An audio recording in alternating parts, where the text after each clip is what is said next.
I'm nervous. Likewise. How are you? I'm doing well. And then I got out of the limo and was looking at you and was like,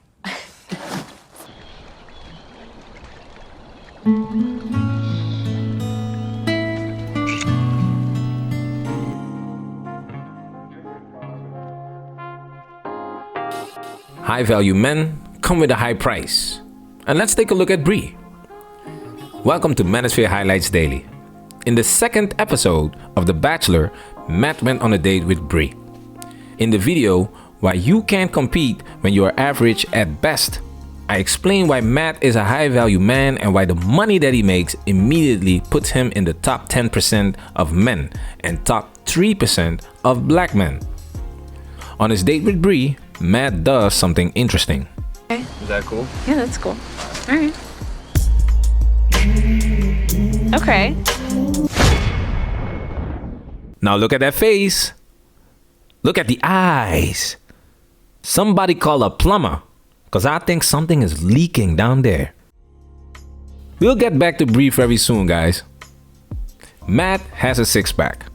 Having a six-pack says a lot about your lifestyle. Getting a six-pack is one of the hardest things to get, and to take it a step further, it's one of the hardest things to keep. Why? Because you cannot eat whatever you want, and cardio needs to be part of your workout routine. Being a high-value man is not just about making a lot of money. It's also about taking good care of yourself. Pay attention to what you're eating. Exercise. Keep investing in yourself and keep on learning. Stay updated. Being a high-value man is not for every man. It comes with a high price. People love successful end results, but it's the process that separates the boys from the men. The blood, sweat, and tears you have to put in every day and every night. The failure, the struggle of picking yourself up after you have taken an embarrassing L. The sacrifices that you have to make to achieve your goals because your time, money, and energy is essential to the cause. And when you make it to the mountaintop, the next kid wants to take your spot because the spotlight is on you now. And now everybody wants something from you. And now everybody has something to say about you.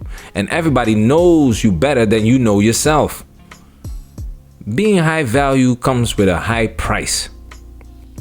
This also counts for women. A woman that wants to be with a high value man like Matt has to be ready to compete and be a valuable asset to his life. Now let's take a look at Bri.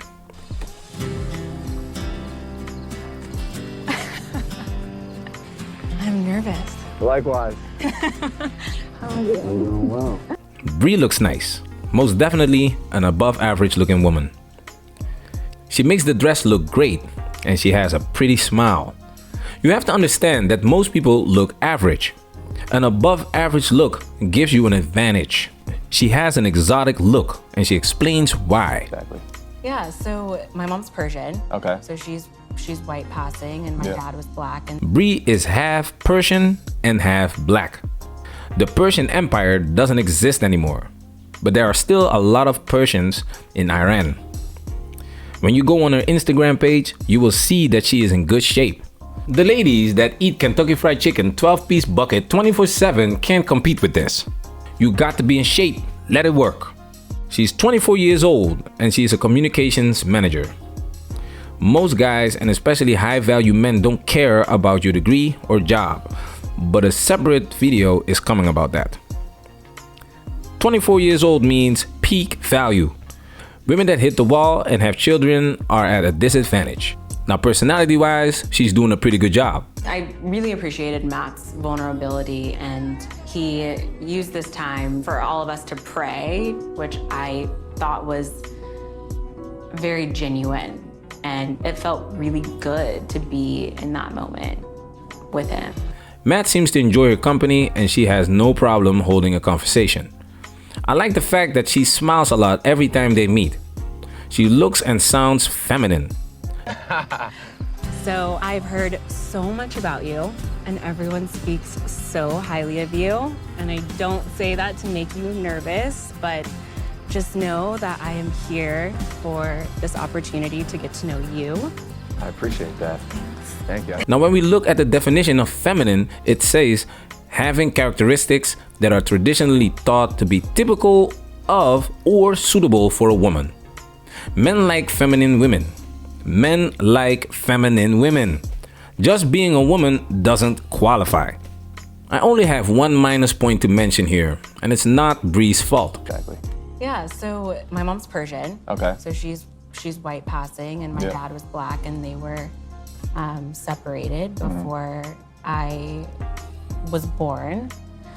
And so my mom was single her whole life and just kind of devoted her whole life raising me. And so I never really saw an example of what love was like. Right.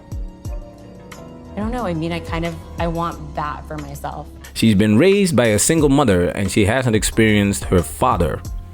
This could bring some complications in an actual relationship. But I like Bri's chances because she presented herself in a very good way. However, Matt's options are pretty diverse, and most of the females do a pretty good job at presenting themselves. I think his choice will be made based on that something. That's something that you cannot teach. That's something that you cannot practice. Is that something that you gotta have. That something is called chemistry. In the teasers and trailers of The Bachelor, you see Matt making out with a bunch of women. When you experience different women, you will notice a difference in energy. With some women, you just click. You just connect. You just want to keep seeing that person over and over again. Spoiler alert, guys, I'm about to spoil the end of the episode right now. Bri didn't get the one-on-one date Rose. It went to Sarah. One of the big reasons is that she shared some deep personal things about her life. So hard, because, you know, family is everything to me, and I want to explain, like, why, you know, why it's everything to me. When I was in college, you know, our family started noticing some changes with my dad's health and his behavior, and we weren't really sure, you know, what was going on. And he was diagnosed with ALS, Lou Gehrig's disease. It's the same disease Stephen Hawking had. Rose well deserved. There was no kissing or anything like that on their date. So getting physical and making out doesn't automatically secure the bag. Well, let's see how far Bri goes.